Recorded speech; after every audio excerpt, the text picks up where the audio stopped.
Hey everyone and welcome to the channel. My name is Ash, aka I'm a Ghostbuster, and today I'm taking a look at Floppy Knights on Xbox. Now this was released onto the store on the 24th of the 5th, 2022. It's playable on PC, Xbox One and Xbox Series X and S, and it is available through Xbox Game Pass, or you can buy it for £16.74. Now it's developed and published by Rose City Games, and I was lucky enough to be sent a copy for this review, so big thank you to them for that. Now, Floppy Knights is a game where you play as this inventor girl called Phoebe, and she has a robotic arm called Carlton. Now, basically she invents a thing called Floppy Knights, who are like creatures that help her basically in battles, fighting goblins and monsters and stuff like that. Now, this game is probably best described as a sort of turn-based tactics game mixed with a deck building game, where you have to use cards with your sort of characters to basically win against the computer in a variety of different levels. Now, the game itself is exceedingly difficult. Like, it doesn't hold your hands. It will absolutely wreck you. I went into this game playing quite attack-wise, attack-heavy. I was like going all out. But you really have to play this as a defensive-style game to progress further into the game. It literally started wrecking me a couple of missions in, basically. Now, the game has a story that has 27 missions and 24 challenge missions. And coming out this month is a brand new free update for the game. So on August the 30th, the game's first free content update will add a brand new side quest to the game, including 4 new story missions and 4 new challenge levels, as well as support for multiple new languages. Now, I love it when games add free content that expands upon them, and this is the first of 3 in total, should I say, updates that have been planned. So the second is scheduled for October, which is going to feature sort of spooky Halloween style missions and challenges, and the third is supposed to come out towards the end of 2022. But it's really great that they've bringing out these 3 content updates absolutely free for people who either got Game Pass or have bought the game. Highly recommend any dev that does that. Now, jumping back into the game itself features a really nice little art style. I do like the art style on it. The sound's nice, stuff like that. The downside of this game is, like I say, it is difficult, but it's also very slow. Now, for a tactics game, it's like turn-based, so you'll play your characters and then the computer will play theirs. But it can take quite a while. Combat is very slow, very methodical. It's not for everyone. Like I said, I didn't mind it to begin with, but later on, it does get more difficult. And not all of the missions are simply things like kill your enemy.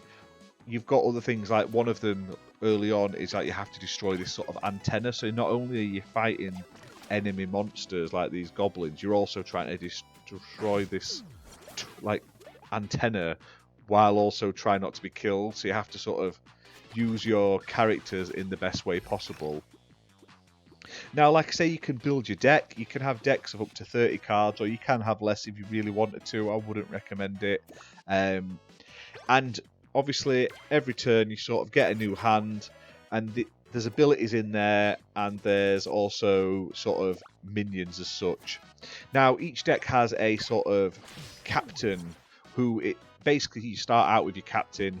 They are your main character. You automatically have them at the start of the game. As you draw, you have the ability to move, which is weird that you have to use cards to move. There's also abilities, attacks. You get 1 free attack, but you can then do extra attacks with cards. And some people's attacks, like enemies' attacks, will make cards blank in your hand, basically making your deck worse. So you have to sort of remove them and waste a turn just to scrap them and stuff like that. Now, overall, like I said, I like this style of gameplay. I like how it it works. You have so much power you can use each turn, and your abilities and cards use a variety of ability depending on what you use. And as you progress through the story, you do get new cards, so you can sort of tweak your decks and make them suited to your playstyle, which is nice. Now, overall, like I say, the game isn't bad, but if your captain dies, that's it. Even if you've got other enemies on, like other characters on the screen, and you say you've only got one enemy left, if your captain dies, that's it. You've got to restart again, and some of these can take quite a while, because, like I say, some of the missions take forever. It's just a very slow, plodding game, basically. But overall, I actually really enjoyed the game. It is frustratingly difficult, but if you can get past that and you don't mind the sort of wait between turns, it is a fun little game. And the addition of free content coming in the future means I'll probably jump back in when that comes out and test it out as well. Now, also, the music is alright as well. I've already talked about the graphics, but like I say, the music does what it does, and the story is pretty nice as well. It's well written. The characters are funny enough. I like the dynamic between Phoebe and Aram. It's a fun little dynamic, the fact that Aram's talking to her and stuff. And it's called Carlton. It just makes me think of Fresh Prince no matter what. But other than that, like I say, for £16.74, I'd definitely recommend trying it out on Game Pass first to see if it's your cup of tea before jumping in fully. I feel like you're either going to love this game or you're going to hate it, because, like I say, it depends. If you're more of a card deck builder player, you may not like the tactics side of it. If you're a tactics player, you may not like the inclusion of the card stuff. But together they do work pretty well. But it's available right now, like I say, on Xbox One, Xbox Series X and S, and PC. And like I say, one thing I did think would be useful is there's no versus or co-op. It is just a fully single-player experience. But it's a type of game, like the style of game, the genre, where you could easily have had a co-op or a versus mode in there where you go against another player and take turns. So maybe it's something that could be added in future, or it could be added in a future game. But this is a fully solo experience.